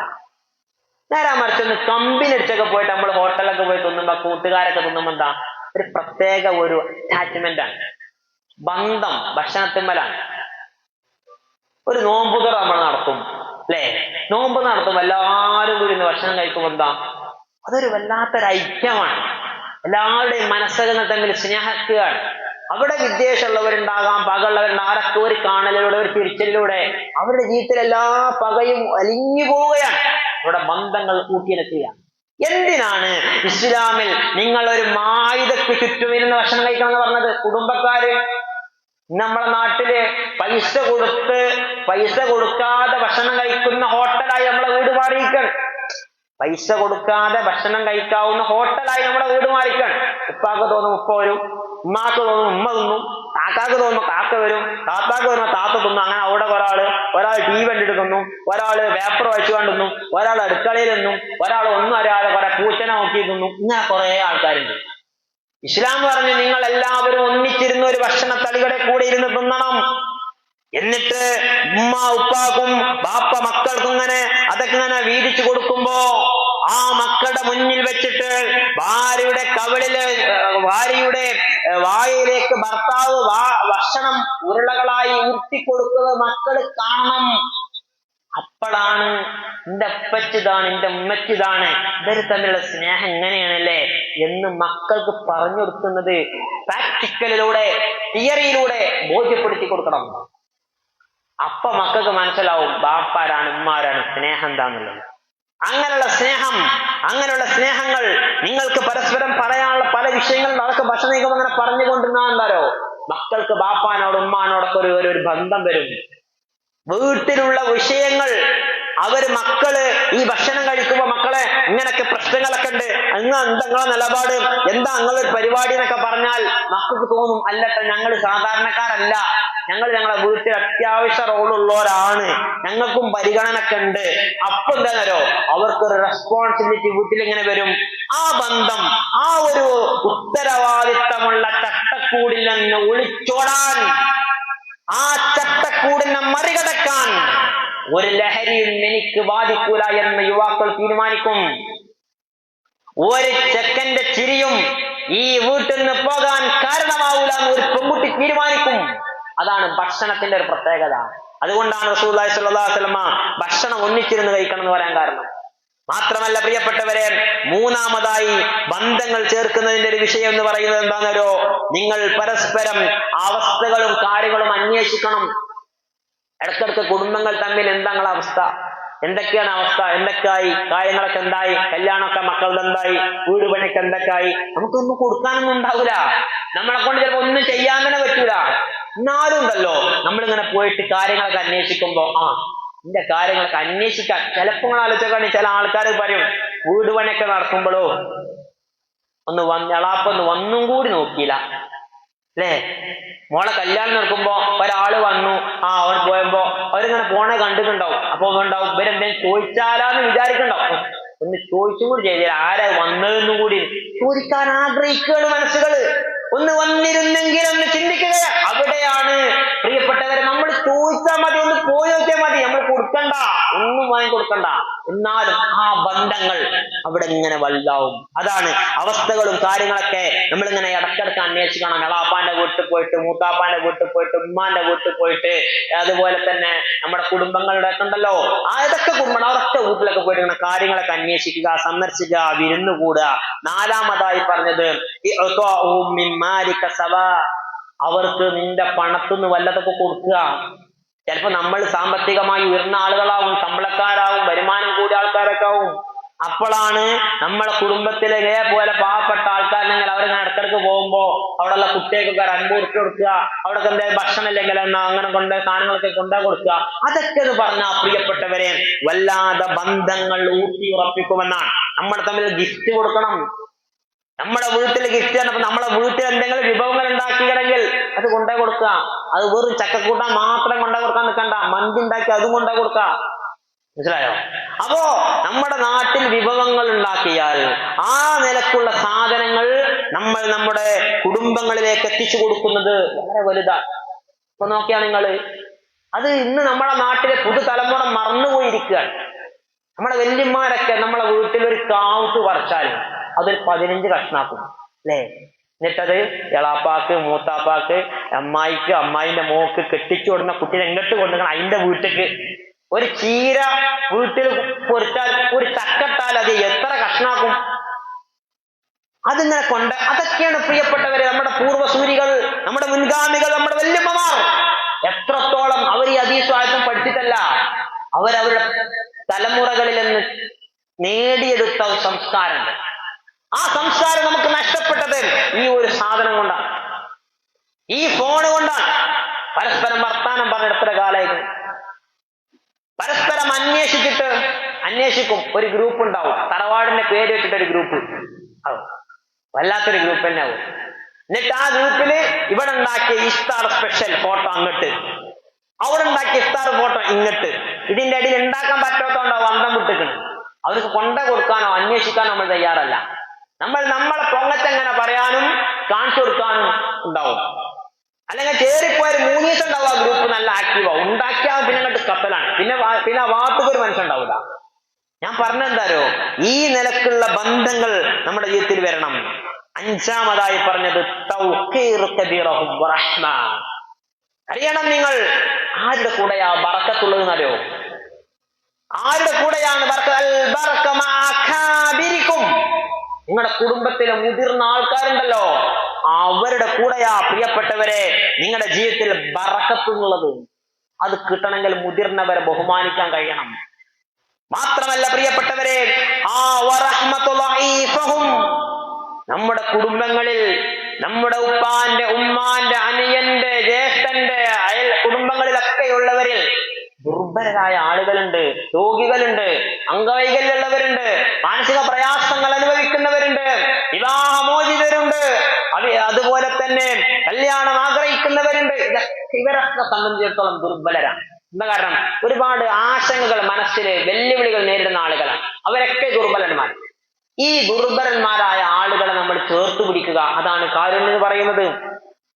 ഇടക്കിടക്കൊക്കെ നമ്മൾ രോഗികൾ അവർ പോയി സന്ദർശിക്കുന്നത്, കുടുംബത്തിലെ പാവപ്പെട്ട ആളുകൾ, ഇതുപോലെ എന്തെങ്കിലും പ്രശ്നമുള്ള ദുർബലരായ ആളുകൾ ഉണ്ടെങ്കിൽ ഞങ്ങളുണ്ട് എന്ന, അല്ലെങ്കിൽ അവരെനിക്കുണ്ട് എന്നൊരു തോന്നൽ എന്നും ആ ബന്ധങ്ങൾ ഊട്ടിയിറക്കുമെന്നാണ്. പിന്നെയോ മുശാറകതുഹും ഫിൽ അഫ്റാഹിഹിം, നമ്മളെ കുടുംബത്തിൽ ആർക്കെങ്കിലും സന്തോഷം ഉണ്ടെങ്കിൽ നമ്മൾ ഇതിൽ പോയിട്ട് പങ്കാളിയാകണം. നമ്മളെന്താരോ നമ്മൾ ചിരിച്ചു, സാർ മനസ്സിലുണ്ടാവും കിട്ടിയില്ലേ, ഇപ്പൊ എന്റെ മോന്ത കാണണം എന്ന നിലക്ക് ഉള്ളിൽ കിബർ വെച്ചിട്ട് നമ്മൾ ചിരിക്കേണ്ടത് പാടില്ല. നമ്മൾ അവരുടെ സന്തോഷങ്ങളിൽ പങ്കുചേരണം. എന്റെ സന്തോഷമാണ് അവന്റെ സന്തോഷം, അവന്റെ ദുഃഖം എന്റെ ദുഃഖമാണ് എന്ന ഒരു ചിന്ത മനസ്സിലുണ്ടാകണം. അപ്പോ ഒരു പുതിയ വീടുണ്ടാക്കിയാൽ നമ്മൾ ആഘോഷമായിട്ട് അത് എന്റെ വീടാണ്, അപ്പൊ മനസ്സിലുണ്ടാവും അവന്റെ വീടല്ലേ, എന്നാലും വേണ്ടില്ല തിന്നു പോരുക എന്നൊക്കെ ഇങ്ങനെ തിരിച്ചിങ്ങനെ കളിപ്പിക്കാണ്ട് മനസ്സിലുണ്ടെന്ന പോരും. എന്താ പോയതെ പൊങ്ങച്ചം, എന്താ പോരെ കാട്ടിക്കുട്ടൻ എന്ന് പറഞ്ഞിട്ട് നമ്മളെ പെണ്ണുങ്ങളോട് ഇങ്ങനെ പറയും, അല്ല നമ്മളെ മക്കളോട് ഇങ്ങനെ പറയും. നമ്മളെ പെണ്ണുങ്ങളോട് നമ്മളിങ്ങനെ പറയും, ഇത് കേൾക്കുക നമ്മളെ മക്കള്. അപ്പൊ മക്കൾക്ക് മനസ്സിലായി അങ്ങനെയാണ്. അപ്പോ അവരോടൊരു വിദ്വേഷ മനോഭാവം മക്കൾക്ക് ഉണ്ടാവുകയാണ്. നോക്കൂ നിങ്ങൾ, നമ്മൾ അറിയണം ഈ നാടിനെ, നമ്മുടെ സമൂഹത്തെ, നമ്മുടെ കുടുംബത്തെ നമ്മൾ അറിയാതെ നമ്മൾ തന്നെ നശിപ്പിക്കുകയാണ്. അതുകൊണ്ട് മറ്റുള്ള കുടുംബങ്ങളിലെ സന്തോഷങ്ങളിൽ നമ്മളും പങ്കാളികളാകണം, അവരുടെ ദുഃഖങ്ങളിൽ നമ്മൾ പങ്കാളികളാകണം. ദുഃഖം ഉണ്ടാവൂലേ, ചില ആൾക്കാർക്ക് അങ്ങനെ ദുഃഖം ഉണ്ടാവും, സങ്കടമൊക്കെ ഉണ്ടായി, എന്തെങ്കിലുമൊക്കെ പ്രശ്നം ഉണ്ടായി, സാമ്പത്തികമായ തകർച്ച, അതേപോലെ മക്കളെ വിവാഹത്തിൽ എന്തെങ്കിലും പ്രശ്നം അങ്ങനെ ഉണ്ടാവോ, തന്നാരെ വല്ലാത്തൊരു പ്രശ്നം തന്നെ കേട്ടോ എന്ന് നമ്മളിങ്ങനെ മുഖത്തിങ്ങനെ കണ്ണീരോടുകൂടിയൊക്കെ പറയും. ഉള്ളിൽ നല്ല സന്തോഷം, എനിക്ക് അങ്ങനെ തന്നെ വാണിടി, അല്ല എനിക്ക് അങ്ങനെ തന്നെ വാണടാ, ഇതൊക്കെ എന്തേന്നൊക്കെ പറഞ്ഞിട്ട് ഉള്ളിൽ സന്തോഷിക്കാം പാടില്ല. ഈ അടുത്ത ദിവസം എന്ന് പറഞ്ഞാൽ ഒരു വർഷങ്ങൾക്ക് മുമ്പ് കേരളത്തിലെ ഒരു പ്രിയപ്പെട്ട പ്രഭാഷകൻ, അദ്ദേഹവും ഞാനും ഹൈദരാബാദില് ഒരു ബസ് യാത്ര നടത്തിക്കൊണ്ടിരിക്കുന്ന സമയത്ത് ഞങ്ങളിങ്ങനെ വലിയ വർത്താനൊക്കെ ഇങ്ങനെ പറഞ്ഞിങ്ങനെ പോണ സമയത്ത് അദ്ദേഹത്തിന്റെ ഫോണ് കീശയിലേക്ക് വെച്ചു. പക്ഷെ വെച്ചത് കീശയിലേക്കായില്ല, ആ സീറ്റിലേക്കാ വീണത്. ഞങ്ങൾ ബസ് ഇറങ്ങിയതിന്റെ ശേഷം കീശ തപ്പുമ്പോഴാണ് ഫോണ് കാണാനില്ല. ഉടനെ തന്നെ ബസ് തിരഞ്ഞു നോക്കുമ്പോൾ ചൈനയിൽ നോക്കിയാൽ എല്ലാവരും മോന്തി ഒരേപോലെ, അതായത് ഒരേ ബസ്. ഏതിലാണ് ഇപ്പൊ ഞങ്ങൾ കയറിയത്, ഏതിനെ ഇറങ്ങിയെന്നൊരു കുറിപ്പല്ല, നമ്പർ ഒന്നും ഞങ്ങളെ ചില്ലയാണ്. ഫോണ് പോയി. അപ്പൊ എന്നോട് അദ്ദേഹം പറഞ്ഞൊരു വർത്താനുണ്ട്, സലാമേ ഫോണ് പോയത് ഇനി ആരോടും പറയണ്ട. അന്തേ അല്ല, നമ്മളെ ഫോണ് പോയത് അറിഞ്ഞിട്ട് മറ്റുള്ളവർ സന്തോഷിക്കണ്ട. നമ്മളെ ഫോണ് പോയത് അറിഞ്ഞിട്ട് മറ്റുള്ളവർ എന്തേണ്ട സന്തോഷിക്കണ്ട. അത് ഒരു വല്ലാത്ത വർത്താനാണ്. ഞാൻ പറഞ്ഞെന്താരോ, നമ്മളൊരു ദുഃഖം ഒരാളോട് പറയുമ്പോ അത് കേൾക്കുമ്പോ വല്ലാത്ത സങ്കടം ഉണ്ടാവും, വാന്നൊക്കെ പറയും, ഉള്ളിലുണ്ടാവും അങ്ങനെ വേണം. അപ്പോ നമ്മൾ എന്തേന്നോ എല്ലാവരും സന്തോഷത്തിലും നമ്മൾ പങ്കാളികളാകണം, സങ്കടങ്ങളിൽ നമ്മൾ പങ്കാളികളാകണം. പിന്നെയോ എട്ടാമതായി പറഞ്ഞത് അയ്യാദത്തു മറാളിഹിം, അവരിൽ രോഗികളുണ്ടോ അവരെ പോയി നമ്മൾ സന്ദർശിക്കണം. സന്ദർശിക്കുക എന്നല്ല ഇവിടെ ഉദ്ദേശിക്കുന്നത്. അയ്യാദ എന്ന് പറഞ്ഞാൽ യഥാർത്ഥത്തിൽ ക്ലിനിക്കിനാണ് അയ്യാദത്ത് എന്ന് പറയാം. നമ്മുടെ നാട്ടിലെ ക്ലിനിക്ക് എന്താ, ഒരാൾക്ക് പെട്ടെന്നൊരു പ്രഷർ കുറഞ്ഞു, ഷുഗർ കൂടി, അല്ലെങ്കിൽ എന്തെങ്കിലും തലത്തിലുണ്ടെങ്കിൽ നമ്മൾ പെട്ടെന്ന് നേരെ ഇവിടെ ക്ലിനിക്കൊക്കെ കൊണ്ടുപോകാം. അവിടെ പോയി കണ്ട് ഓപ്പറേഷൻ നടത്തൂല, അവിടെ പോയി അഡ്മിറ്റ് ആക്കൂല. അഡ്മിറ്റ് ആക്കണമെങ്കിൽ ഒന്നെങ്കിൽ വിംശത്തോ അൽമാസത്തോ കൊണ്ട് ഓടും അല്ലേ. ക്ലിനിക്ക് എന്ന് പറഞ്ഞാൽ പ്രാഥമികമായി പെട്ടെന്ന് സംരക്ഷണമായി നൽകുന്ന ഒരു സ്ഥലം. നമ്മൾ നമ്മുടെ വീട്ടിലെ ആളുകൾക്ക്, കുടുംബത്തിലെ ആളുകൾ ഒരു ക്ലിനിക്കായി മാറണം. രോഗിയാണോ, ചില രോഗികൾക്കൊക്കെ നമ്മുടെ സാന്നിധ്യം മതിയാവും കൂട്ടരെ. നമ്മൾ പോയി ഒന്ന് സന്ദർശിച്ചാൽ മതിയാവും, നമ്മൾ പോയി ഒന്ന് തലോടിയാൽ മതിയാകും, നമ്മളുടെ ഒരു ആശ്വാസ വാക്ക് മതിയാകും. പല ആളുകൾക്കും രോഗം തന്നെ മറന്നുപോകും, മാറിപ്പോകും. അങ്ങനെ നമ്മൾ ആ നിലക്ക് പോകണം. ഇത്തിബാഉ ജനാസ, കുടുംബത്തിലെ മയ്യത്തുകളെ നമ്മൾ മയ്യത്ത് നമസ്കരിക്കാനും അതിനെ പിന്തുടരാനും നമ്മൾ ഉണ്ടാകണം. അതാണ് കുടുംബബന്ധം ചേർക്കുന്ന 9ാമത്തെ കാര്യം. 10ാമത്തെ കാര്യം, നമ്മൾ കുടുംബബന്ധം ചേർക്കേണ്ടത് ഇജാബത്തു ദഅവതിഹിം. നമ്മളെ വീട്ടിലേക്ക് എന്തെങ്കിലും ഒരു സൽക്കാരത്തിന് വിളിച്ചു, ഒരു വിരുന്നുണ്ട്, ഒരു കല്യാണം ഉണ്ട്, ഒരു ഇഫ്താർ മീറ്റ് ഉണ്ട്, അല്ലെങ്കിൽ എന്തെങ്കിലൊക്കെ ഒരു സൽക്കാരം ഉണ്ടെങ്കിൽ അതിന് നമ്മൾ ഉത്തരം കൊടുക്കണം. ഞാൻ വരൂല, എനിക്കിപ്പോ പറ്റൂല എന്ന് പറയരുത്. എനിക്കത് നേരല്ല, എനിക്ക് അതിനാത്രം വിഷയാണ് എന്ന് പറയരുത്. മറ്റുള്ള തിരക്കുകളും വിഷയേക്കാളും മറ്റുള്ള ഏതൊക്കെ പ്രാധാന്യത്തെക്കാളും പ്രിയപ്പെട്ടവരെ സിലത്തുർ റഹിം അത് ഞാൻ നിങ്ങൾ തിരിച്ചറിയണം. പലപ്പോഴും നമ്മൾ എന്ത് ചെയ്യുന്നോ അത് മൈൻഡ് ചെയ്യാറില്ല. കുടുംബബന്ധത്തിന്റെ ആ ഒരു കാര്യം കൊണ്ട് ആ ബന്ധങ്ങൾ ഒന്നുകൂടി ഉറപ്പിക്കുമ്പോൾ അതിനാണ് പ്രാധാന്യം കൊടുക്കേണ്ടത്. കാരണം ഇത് അള്ളാന്റെ അർശുമായി ബന്ധപ്പെട്ട വാക്യൊന്നും അള്ളാന്റെ റസൂൽ അതുമായി ബന്ധപ്പെട്ട് പറഞ്ഞിട്ടില്ല. അത്രയും പ്രാധാന്യമുള്ളത് ഒഴിവാക്കിയിട്ട് നമ്മൾ നമ്മുടേതായ കാര്യങ്ങൾക്ക് പോവും. നമ്മളൊന്ന് പോയിരുന്നെങ്കിൽ അവിടെ എത്ര സന്തോഷം ഉണ്ടാവും നമ്മൾ അറിയോ? നമ്മളൊരു സാന്നിധ്യം ഉണ്ടെങ്കിൽ എത്ര ആളുകളെ മനസ്സിൽ ആനന്ദമുണ്ടാകും. അത് നമ്മൾ മനഃപൂർവ്വം ഒഴിവാക്കുക. അറിഞ്ഞോ അറിയാതെ ഒഴിവാക്കാം. പ്രിയപ്പെട്ടവരെ, തിരിച്ചറിയാൻ നമുക്ക് കഴിയണം. പിന്നെയോ അള്ളാഹുവിന്റെ പ്രവാചകന്റെ ഹദീസുകൾ ഉദ്ധരിച്ചുകൊണ്ട് വീണ്ടും പണ്ഡിതന്മാർ പറയുന്നു, സലാമത്തു الصدر نحوهم فلا تحمل الحقد الدفين عليهم وليس رئيس القوم من حمل الحقد. വിദ്വേഷം ഉണ്ടാകരുത്. വിദ്വേഷം പലപ്പോഴും പല രൂപത്തിലാണ് മനസ്സിൽ വിദ്വേഷം വരിക. വർത്താനം കൊണ്ട്, അല്ലേ, പക കൊണ്ട്. ഇപ്പോ നോക്കൂ നിങ്ങൾ, നമ്മളെ മരം അടുത്തുള്ളവന്റെ നമ്മളെ കുടുംബക്കാരന്റെ വീട്ടിന്റെ അടുത്ത് തന്നെയാണ് പോകുമ്പോ പറയും അത് വെട്ടിത്തരണം, അത് വെട്ടു തരൂല, അത് പറ്റൂല, എന്നോടൊക്കെ എന്റെ മരത്തിന്റെ ചോട്ടന്റെ വീട്ടുണ്ടാക്കാൻ പറ്റിയ അനക്കറിയില്ല, ഈ മരം പടം ഉണ്ട് എന്നൊക്കെ നമ്മൾ പറഞ്ഞുകൊണ്ട് പറയും. അപ്പോഴാണ് അവൻ വരും ആ മരം വെട്ടാൻ ഞാൻ വേണ്ടി കേസ് കൊടുക്കുന്നൊക്കെ പറയും. അപ്പൊ കഴിഞ്ഞു പണി. അതോടുകൂടി ആ ബന്ധം കഴിഞ്ഞു. നോക്കൂ നിങ്ങൾ, അതോടുകൂടി പിന്നീട് മനസ്സിൽ പകയാണ്. പിന്നെ ചിരിക്കുമ്പോഴും വർത്താനം പറയുമ്പോഴും ഒന്നിച്ചിരുന്ന് ചോറുന്നുമ്പോഴൊക്കെ മനസ്സിൽ ഒരു പുക ഇങ്ങനെ ഇട്ട് കൂടുകയാണ്. ഒന്നാളിനോട് അത് പറഞ്ഞില്ല, ഓന്നോട് ഇത് പറഞ്ഞില്ല, എന്താലേ. അപ്പോൾ മനസ്സിലുണ്ടാവും ഇൻഷാ അല്ലാഹ് നമുക്കും കിട്ടും, നമ്മളെ മാവും പൂക്കും, ഞാൻ ശരിയാക്കി തരാം.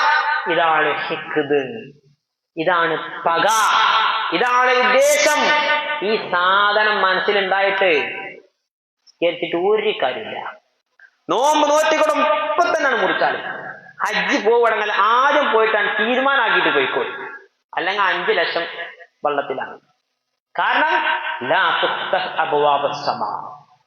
അള്ളാഹു നിങ്ങളെ കർമ്മം സ്വീകരിക്കുമെന്ന് വിചാരിക്കണ്ട.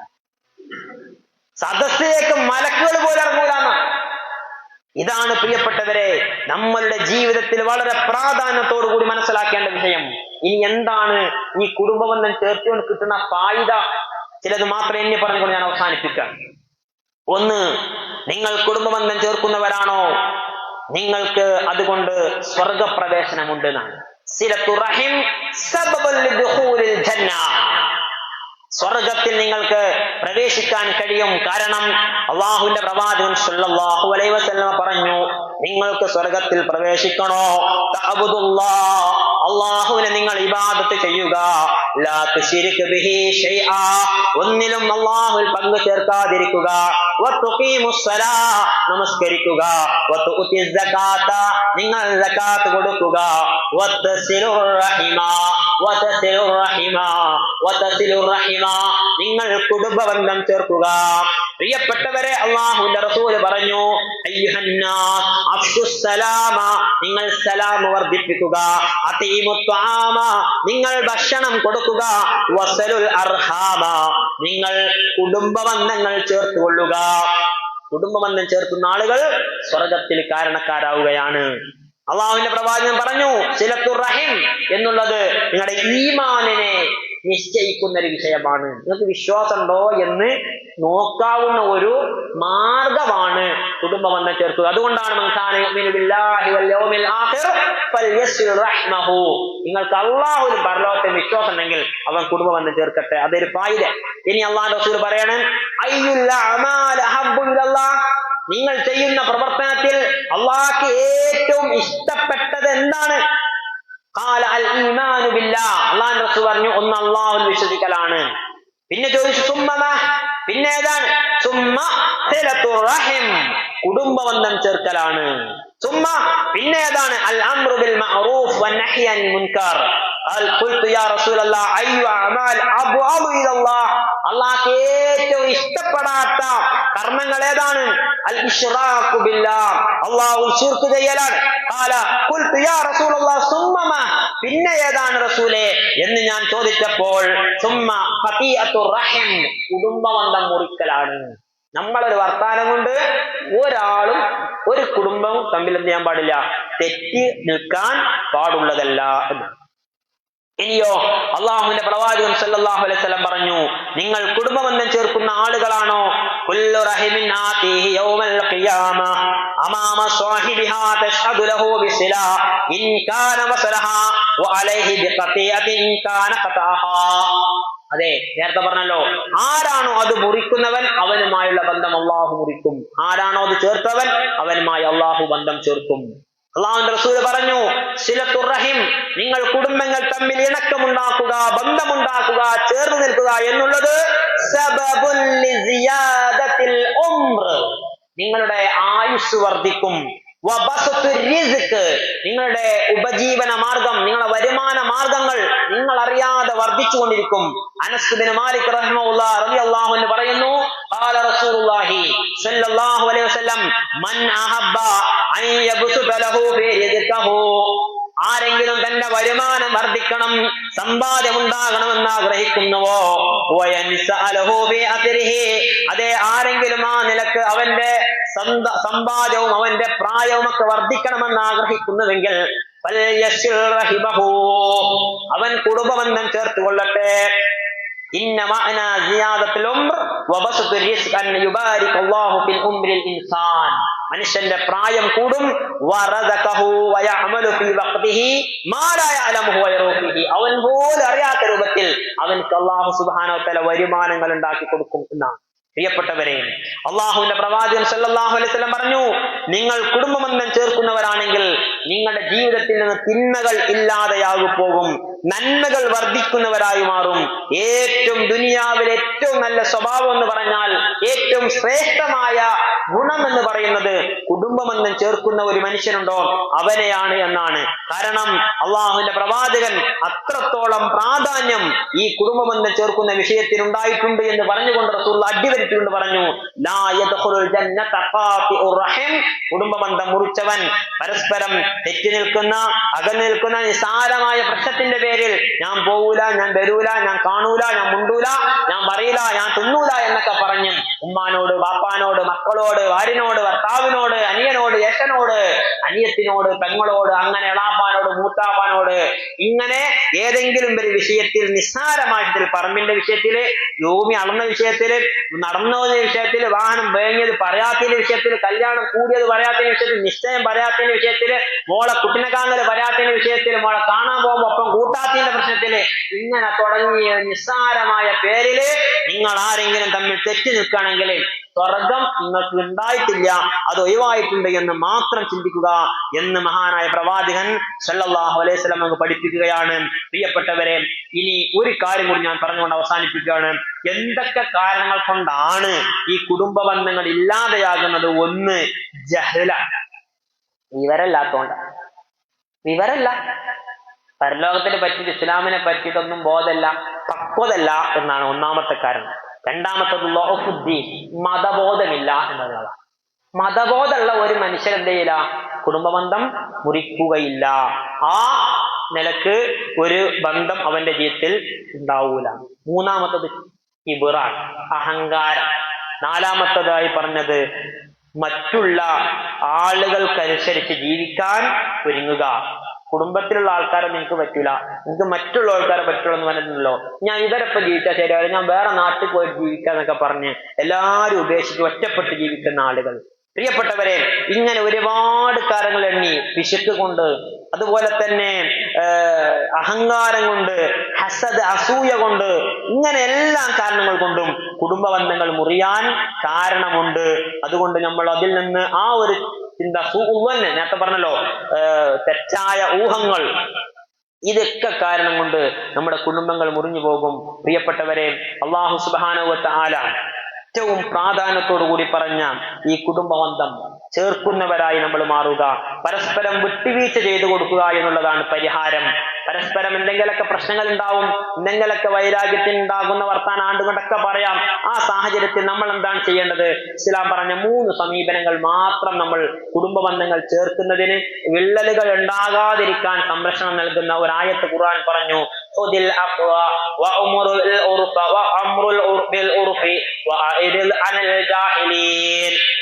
അറാഫിലെ 199 ആയത്തിൽ അള്ളാഹു പറയാണ്, നിങ്ങൾ എന്താണ് ചെയ്യേണ്ടത്? നിങ്ങൾ വിട്ടുവീഴ്ച ചെയ്യുന്നവരായി മാറുക. ഇങ്ങോട്ട് പറഞ്ഞിട്ടുണ്ടാവും, നമ്മൾ ചില വർത്താനങ്ങളുണ്ടല്ലോ, നമ്മൾ തീരുമാനിക്കും, ചിലത് മരിച്ചാൽ ഞാൻ പോകൂലാന്ന് തീരുമാനിക്കുന്ന രൂപത്തിൽ, എന്റെ മയ്യത്ത് കാണണ്ടാന്ന് പറയുന്ന തീരുമാനത്തിൽ, അത്രത്തോളം മനസ്സിനെ വേദനിക്കുന്ന ഒരു വിഷയമാവും വിട്ട് പറയാം. അപ്പൊ നമ്മൾ എന്ത് ചെയ്യണം? അങ്ങോട്ട് വരണ്ട, നമ്മൾ എന്ത് ചെയ്യണം? വിട്ടുവീഴ്ച ചെയ്ത് കൊടുക്കുക.